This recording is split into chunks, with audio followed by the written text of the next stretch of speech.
સુરતમાં ભાજપના કાર્યકર સામે ઠગાઈની ફરિયાદ નોંધાઈ છે। ભાજપના વોર્ડ ઉપપ્રમુખ દ્વારા વીસીના નામે લોકો પાસેથી લાખો પડાવ્યા હોવાની ફરિયાદ પૂણા પોલીસ મથકે નોંધાઈ હતી।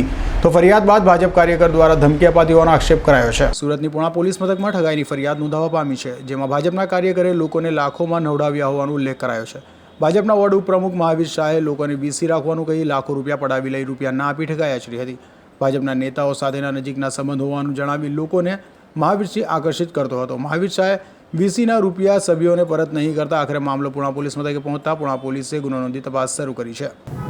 આમાં હકીકત એવી છે કે મહાવીર સુખલાલ શાહ નામના ઈસમે એક વીસી બનાવી એમાં વોટ્સએપ ગ્રુપ બનાવી એના વોટ્સએપ ગ્રુપ મારફતે સભ્યો બનાવી દર મહિને અમુક ટકા રકમ જમા કરાવતા હતા અને એ વીસી આધારે છેલ્લે વ્યાજ સાથે ચૂકવણું કરવાનું એ લોકોનો જે પ્લાન નક્કી કરવામાં આવેલ હતો એ પ્રમાણે ફરિયાદીએ આ કામના આરોપીને 16 લાખ જેટલી માતબર રકમ જમા કરાવેલ હતી અને ત્યારબાદ કોઈ પણ જાતની મૂળ રકમ કે વ્યાજ આપવાની આનાકાની કરતાં આ કામના ફરિયાદીએ પૂણા પોલીસ સ્ટેશનમાં ફરિયાદ આપતા પૂણા પોલીસ સ્ટેશન ખાતે આઈપીસી કલમ 406, 420, 409 મુજબ ગુનો દાખલ કરી આગળની તપાસ ચાલુ કરે છે અને આ કામે એની સાથેના ઘણા બધા સાહેબો પણ છે, તો એ બાબતે પણ હાલમાં તપાસ ચાલુ છે। સાહેબ, પ્રાથમિક દ્રષ્ટિએ શું લાગી રહ્યું છે? કેટલા લોકો હોઈ શકે અને આંકડો ક્યાં સુધી પહોંચી શકે છે અને તપાસ કઈ રીતે? ના, હાલમાં તો તપાસ શરૂ કરવામાં આવી છે। જેમ જેમ લોકોને ખબર પડતી જશે એમ આવશે પછી ખબર પડશે।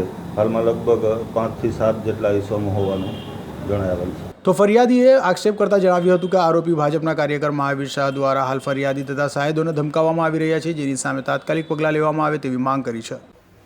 મારું નામ હિંમત કુમાર રોશનલાલ શાહ છે અને અમારી ફરિયાદ મહાવીર સુખલાલ જૈન, જે વોર્ડ નંબર 26 ગોડાદરાનો ઉપપ્રમુખ છે, એણે આશરે અમારા 3 થી 4 વર્ષ પહેલાં અમને લોકોને વિશ્વાસમાં લઈ અમારી જેવા ઘણા 25 થી 30 વ્યક્તિઓ સાથે એણે છેતરપિંડી કરેલી છે।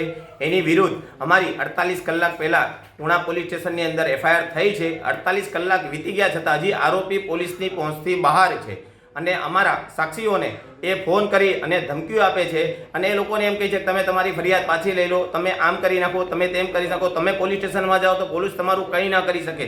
મારી લાંબી એવી પહોંચ છે। સવારથી એ લોકોને ધાક ધમકી આપી રહ્યો અને નાસ્તો ભરે છે। હાલ તો ભાજપના કાર્યકર દ્વારા લોકો સાથે આચરાયેલ લાખોની ઠગાઈ મામલે કેવા પગલાં લેવામાં આવે છે તે તો જોવું રહ્યું।